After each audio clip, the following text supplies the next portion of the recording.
E20 petrol को लेकर लोग जागरूक हो। एथेनॉल मिक्स पेट्रोल के क्या फायदे हैं ये बताने के लिए पेट्रोल पंप्स पर भी अब बड़े बड़े बैनर लगाए गए हैं। देश की राजधानी नई दिल्ली में इस वक्त हम हैं और पीछे देखिए एक पेट्रोल पंप है। बड़ा सा यहाँ पर एक बैनर लगा है जहां पर ethanol blended petrol fuel forever fuel ये लिखा हुआ है और उसमें बताया गया है कि देश में अभी 18% से ज्यादा ब्लेंडिंग वाला एथेनॉल इस वक्त आ रहा है देश में पेट्रोल, और उससे ग्रीन हाउस गैसेस यानी जो प्रदूषण है वो कम हो रहा है और ये इस वक्त 25 करोड़ पेड़ लगाने जैसा है। इतना ही नहीं, यहाँ पे ये भी कहा गया है कि देश में 93,000 पेट्रोल पंप्स पर ये अब एथेनॉल ब्लेंडेड पेट्रोल मौजूद है और साथ ही जो कार्बन गैस है वो 579 lakh metric ton carbon gas का उत्सर्जन इससे कम हुआ है। तो लोगों को जागरूक करने के लिए भी एथेनॉल ब्लेंडेड पेट्रोल के बारे में बताने के लिए ऐसे बड़े बड़े बैनर भी लगाए गए हैं। अभिक जी, क्योंकि आप गाड़ियों को समझते हैं, उनके डिज़ाइन को, इंजन के डिज़ाइन को समझते हैं, सीधा सवाल है, ये जो देश में E20 फ्लेक्स फ्यूल चल रहा है जिसमें 20% एथेनॉल मिला हुआ है, ये गाड़ियों के लिए और ख़ासकर वो गाड़ियाँ जो 2022 के पहले की बनी हुई हैं, जो अभी लाखों गाड़ियाँ देश में चल रही हैं सड़कों पर, उनके लिए कितना नुकसानदेह है या बिल्कुल नुकसानदेह नहीं है? क्या स्टडी है आपकी? जब आप एक चीज़, एक पर्टिकुलर चीज़ को सोच के बनाते हो, उसमें जब आप कुछ भी मिलावट, शायद गलत शब्द होगा, जब आप कुछ भी मिश्रण करते हो उसमें असर तो पड़ता है।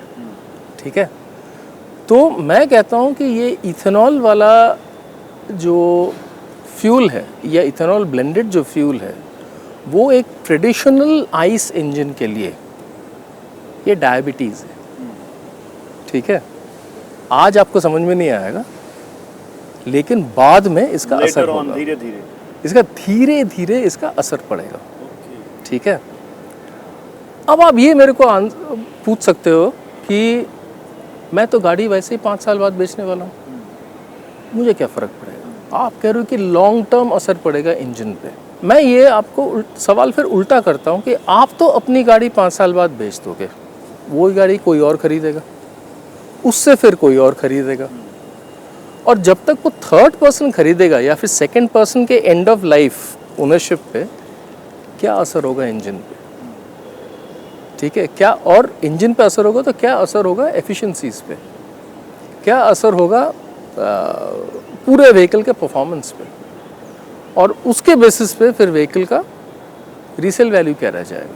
मतलब अगर इंजन ख़त्म है किसी व्हीकल का और इंजन एक पर्टिकुलर एक सर्टन परसेंटेज है गाड़ी का कॉस्ट का, तो अगर आपको इंजन चेंज करना पड़े तो फिर तो एक बहुत बड़ा इन्वेस्टमेंट है। अगर आपने इंडिया को फ्लेक्स फ्यूल में कन्वर्ट करना है तो आपको फ्लेक्स फ्यूल इंजन्स लाने चाहिए, आपको इंडस्ट्री को एक रोड मैप देना चाहिए या एक्चुअली इंडस्ट्री के साथ बैठ के एक रोड मैप बनाना चाहिए जहाँ पे टाइम लाइन्स लेके आप बोलोगे कि ठीक है 2028 तक all further vehicles in India will be flex fuel vehicles.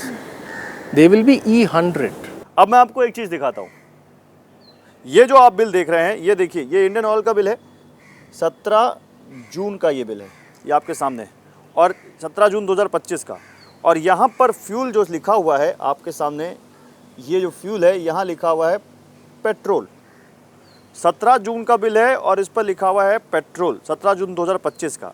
दूसरा बिल जो ये है, ये HP का बिल है और डेट आपके सामने देखिए 9 अगस्त की ये डेट है, और यहाँ भी फ्यूल के ऊपर लिखा हुआ है पेट्रोल।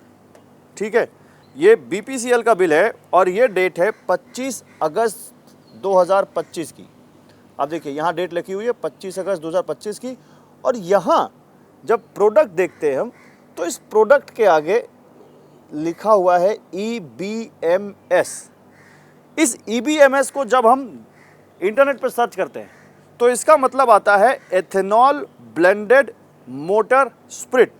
यानी जो लेबलिंग की बात हो रही है बिल में, कुछ पेट्रोल पंप्स पर सरकार अब ये बता रही है कि हम आपके गाड़ी में एथेनॉल ब्लेंडेड पेट्रोल दे रहे हैं। हालांकि तो काफ़ी लंबे से चला रहा है, 5% 10%। फिर ये जो बिल्स हैं इन पर वो ऐसा प्रोडक्ट EBMS क्यों नहीं है, या फ्यूल पर पेट्रोल लिखा हुआ है, यहाँ भी फ्यूल पर आप देखिए तो पेट्रोल लिखा हुआ है। ये भी थोड़ी सी कंफ्यूजन है जिसको लेकर सवाल उठाए जा रहे हैं कि लेबलिंग कहाँ है, बताया कहाँ जा रहा है लोगों को।